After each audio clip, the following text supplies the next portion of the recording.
Hey guys, John V here from PhoneArena. Right now you're watching our video comparison between the Sony Xperia Ion and the LG Nitro HD. Now if you happen to be an AT&T customer, you don't want to spend a whole lot of money for a high-end device, you want to check out this video just because these two handsets are very similar in specs. At the same time, they're very affordable, so we're going to find out which one you should spend your hard-earned money on. There isn't a particular handset that really stands out their design, but if we had to choose, we'd go with the Sony Xperia Ion, just because it has a little bit more of a pronounced industrial design. Choice of materials is also superior, and on top of that, it just feels like the more durable device versus the all-plastic casing of the LG Nitro HD. It does feel a lot lighter in the hand versus the Xperia Ion, but just the Ion just has a really nice solid feel in the hand, and it just comes off just a little bit more appealing as well. So we really like the displays in both handsets. It's a 4.6-inch HD reality display with mobile Bravia engine on the Xperia Ion versus the smaller 4.5-inch True HD IPS panel in play with the LG Nitro HD. Same resolution, 720p. Of course, when you do the math, the LG Nitro HD has a slight advantage when it comes to pixel density, but it doesn't really matter just because they're both extremely detailed. Even with fine text in the web browser, we're able to make them out. They're both very nice with their punchy colors. They have a high contrast, but the slight advantage goes to the LG Nitro HD. It just seems to maintain its clarity at extreme angles, whereas with the Xperia Ion, we tend to notice a little bit of distortion, but it's not bad at all. Seeing that both handsets are still running Android 2.3 Gingerbread, they rely on Android capacitor buttons, so we have an easier time with LG Nitro HD's trio buttons versus the very difficult to activate ones on the Xperia Ion.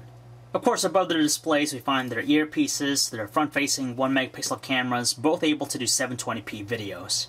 We like the physical buttons on the LG Nitro HD more just because both the dedicated power button and also the volume control are a lot more responsive versus the stiff and indistinct feel of the Xperia Ion. However, it's pretty sweet that the Xperia Ion offers a micro HDMI out port so you could get video out versus with the LG Nitro HD you could only do it via the micro USB port with an MHL adapter.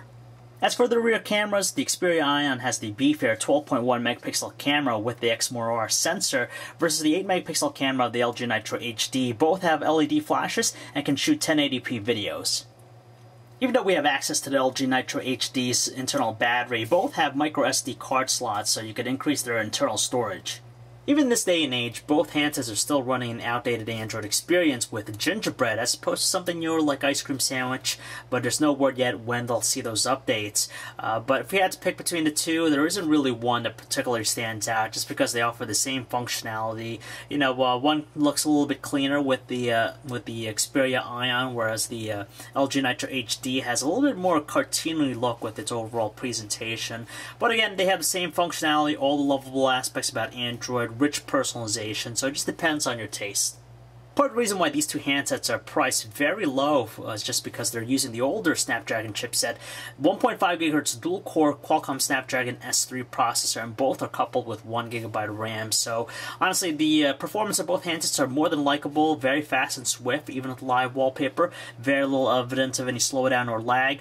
Other basic operations, for example, pinch zooming, opening up applications, stuff like that, very fluid. But here in the home screen with the live wallpaper, we just noticed that there's just a little bit, not a smooth tendency with the LG Nitro HD. It's not that bad, but it is noticeable. But then again, it could be attributed to the Optimus skin. Now, even though their displays are only separated by 1/10 of an inch, we don't have any issues using them for typing up messages, just because with their on-screen keyboards, they have the same layout and, of course, responsiveness. So for speedy typers, it's not going to be much of a problem. Furthermore, both handsets are blessed with 4G LTE connectivity, so you expect fast data speeds. But as far as their web browsing performances are concerned, they're very similar to one another, a little bit in a choppy side, but still more than usable, even with heavy flash content. We definitely like the music players in both handsets just because their presentation value is pretty up there with their visuals. For example, when you're playing a song, the usual stuff's on there, but with the Xperia Ion, you have this really cool interface, something different out there. And with the LG Nitro HD, you put into landscape, you get this nifty looking carousel with all your albums. As far as the audio quality, hands down the LG Nitro HD, just because with the Xperia Ion, it's very weak with its output.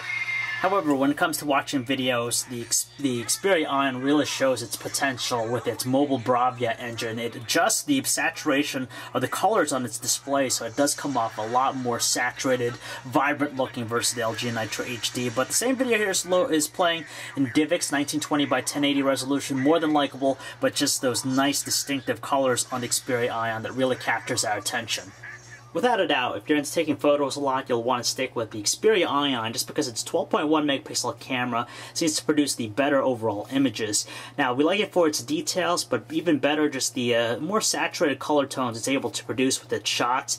Indoors under low lighting, though, we tend to notice a little bit more noise with the Xperia Ion, but the good thing about it is that its LED flash activates before you take the shot, whereas with the LG Nitro HD it doesn't, so it tends to come off a little bit on the fuzzy side.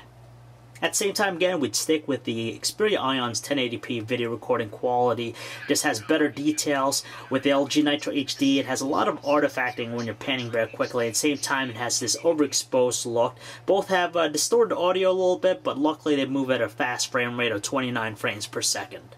It's really a toss-up with calling quality just because with the Xperia Ion, we are treated to some distinctive and clear voices on both ends of the line, but its earpiece and speakerphone are extremely weak in tone. In comparison, the LG Nitro HD, very strong with its output, but we're combating against some grainy voices on our end of the line, and on top of that, the earpiece tends to crackle just a little bit. As for battery life, there isn't really one, again, that really stands out just because they're a little bit below average compared to some other devices we checked out. Less than a single day out of normal usage, and with LTE connectivity, you can expect battery drain to be a lot faster. If you definitely have the money, we'd recommend sticking with the Sony Xperia Ion, even though it's $100 versus $50 on contract right now, both through AT&T. Just because the Xperia Ion, not only is it the newer device, we just like its design much more than the LG Nitro HD. On top of that, it takes better photos and videos as well. Pretty much every other category, pretty much the same. Both have nice large displays, 4G LTE connectivity, so very fast. The rich personalization aspects of Android. So if you don't have the money, yes, you could go with the LG Nitro HD to save yourself, half the cost, but if that's not a concern, definitely stick with the Sony Xperia Ion. So if you'd like to learn about both handsets, guys, you could check out our website, PhoneArena.com. This is John V. Thanks for watching.